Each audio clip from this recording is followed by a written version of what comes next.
Hello friend, we are going to study the application of equilibrium constant. So there are so many applications are there for the equilibrium constant. The first and very most important application of equilibrium constant is predicting the extent of the reaction.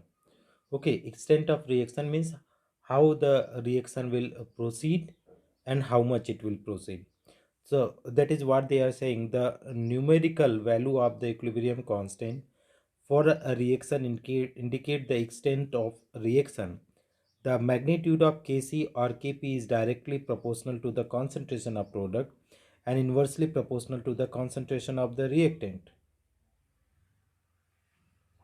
That means the we can be able to calculate the extent of the reaction. So greater the formation of the product, greater will be the extent of the reaction, and smaller the or in the another word we can say, because it is the inversely proportional to reactant, it means that is the smaller the amount of the reactant, concentration of reactant, greater will be the extent of the reaction, that is Kp value or Kc. Now if the Kc value is greater than 10 power 3, products predominate over the reactant, that is Kc is very large, the reaction proceed nearly to completion. If the Kc value is coming to the greater than 1000, it means that is the reaction is going to complete and maximum product is formed.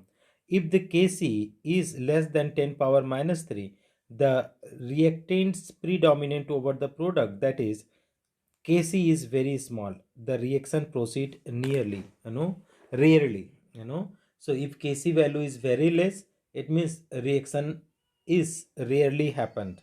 If Kc is in the range of 10 power minus 3 to 10 power 3, appreciable concentration of the both reactant and products are present. So if your reaction hardly proceed, if it is the less than 10 power minus 3, negligible, extremely large if reaction proceed almost to completion. So both reactant and products are present at equilibrium, that is when the value is 1. This is the what the how we are determining the extent of reaction. If the Kc value is Kc or Kp value is more than the 1000, the reaction is predominant to the product, or product is predominant in the reaction, means reaction is going to 100% completion. And if Kc value or Kp value is less than 10 power minus 3, reaction rarely happened. Now next one is predicting the direction of the reaction. Okay, so when you talk about the prediction the direction of the reaction, so equilibrium constant Kc and reaction quotient Q value help in the predicting the direction of the reaction. Equilibrium constant Kc and reaction quotient Q value help in predicting the direction of the reaction. What the point is saying, student, the reaction quotient Q is the ratio of the product of molar concentration of the product to the power of the molar concentration of the reactant, with each concentration term raised to power to the equal to the its stoichiometric coefficient at the stage during the process of the reaction. So whatever the definition what they are, that is QC, Kc or K, that is same is the reaction quotient is also having the same definition. For a general reaction, a mole of A, B mole of B, giving C mole of C, D mole of D. So reaction quotient can be written like that. Concentration of product upon concentration of the reactant raised to power their coefficient. So if QC is greater than Kc, the reaction will proceed in the direction of the reactant. That is backward reaction. And if QC is less than Kc, the reaction will proceed in the direction of the product, forward reaction. Okay. And if QC equal to Kc, the reaction is reaction mixture is already at the equilibrium. So how can we understand the direction of the equilibrium, student? If it is based on the QC value, if QC value is greater than Kc, the reaction will be the backward direction, and Qc is less than Kc, that is the forward direction.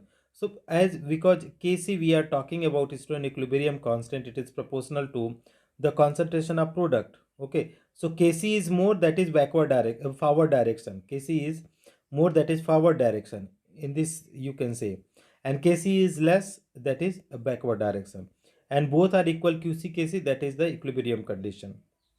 Now the very third find is there, calculating equilibrium concentration. So equilibrium constant is also used in calculating the equilibrium concentration. First point, write the balance equation for the reaction. Under the balance equation, make the table that list for each substance involved in the reaction, the initial concentration, the change in the concentration on going to equilibrium, and that is equilibrium concentration. In the construction of table, define X as the concentration mole per liter of mole of the substance that react on going to equilibrium. Then use the stoichiometry for the reaction to determine the concentration of the other substance in term.